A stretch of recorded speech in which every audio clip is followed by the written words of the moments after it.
Tinanong natin ang ating mga kapuso kung ano yung mga memorable experience nila, no? And particularly yung iba, they did talk about Taylor Swift kasi nga ang daming Swifties, no? Ang sabi ng isa, actually, I love all of her songs. Her music heals me. It always comforts me every time I have a rough time. And if I'm in pain, I listen to her songs and it makes my day. I really love her so much. Yan. Tapos sabi naman ng ating isang kapuso, Taylor Swift is already an icon. Anyone can relate to her songs regardless of the generation they belong to.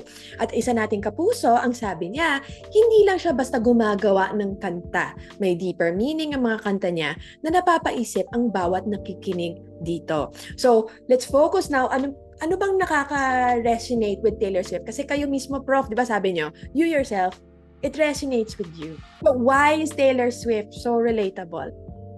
Um, Actually, no, I know I've been talking about Taylor Swift more on like the macro level in the sense na very political, no, very parang action type of celebrity.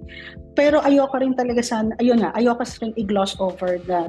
Tama yung mga sinabi nung ating mga nag-react, no, at kayo rin, Prof, no, na Taylor Swift resonates very personally. And I think it's really because of the lyrics of the songs. I think ito nga yung I don't know kung nakakalungkot ba siya, no, because she wins awards anyway. She has never won pagdating sa songwriting. But it is her greatest talent. It's really the songwriting. It's really being able to strip down a certain feeling, talk about it, no? And at yun nga she's not really afraid to talk about her emotions and her feelings and be vulnerable sa mga fans. And I think that's really something that a lot of the fans are able to relate to, no? Na this person is really not just singing about something. This person is actually singing about herself, her hurts, her ideas, her insights, her emotions, no? And I think because she's a bit more open like that, ang dali niyang connect sa mga tao, no? Tapos nagsimula kasi siya ng pop star na bata. So yung mga fans niya ng bata, kasabay niya na journey. So ibig sabihin, sinama niya talaga. And I think that close relationship with the fans is really what sustained her for so long. Parang as a pop singer, nakuha niya yung nostalgia element kasi nga there are people that grew up with her. Yeah. Diba? Nung teen siya, teen concerns, teens din. Nung lumaki. Diba? More relationship concerns. That's and then, true. Yeah. So, interesting, no? Kasi pag sinabi nating celebrity, and I think this is why some people parang medyo nagsiscratch ng head. If they're not in a fandom, they don't have that experience. Yeah. Bakit? Diba? Bakit parang ang intense? Diba? Bakit parang yun na nga, parang, wow, it heals me? Totoo ba yun? Kasi diba, pag celebrities, generally, may imahe ng perfection, di ba? Parang this is perfect. I mean, let's face it, as relatable as she is, we do not anywhere near. That's true.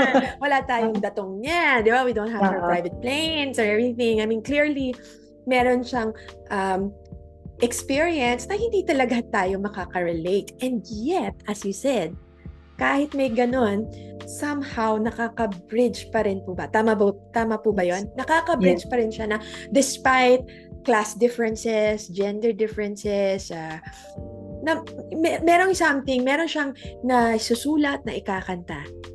Yes. That speaks to people young and old from whatever context.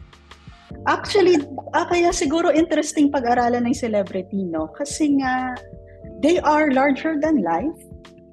There is a certain kind of that spectacle, no? But also for them to be able to last, no, or para maging enduring sila, they would also need a certain kind of relatability, no. At I think ito yung magandang pag-usapan sa klase namin, no, na ano ang meron sa idea ng celebrity na alam mo manufactured siya, but also at the same time hindi mo rin pwedeng sabihin na hindi rin siya nagpapakita ng idea ng authentic, no, yung kanyang relationships, yung kanya how a celebrity presents themselves, di ba? So very interesting yan kasi yun yung polarity rin ng celebrity. They have to be detached in a way so that they will be aspirational. So, di ba, yun na nga, sabi ng iba, parang healing, maging fan, talaga nakaka-relate sila.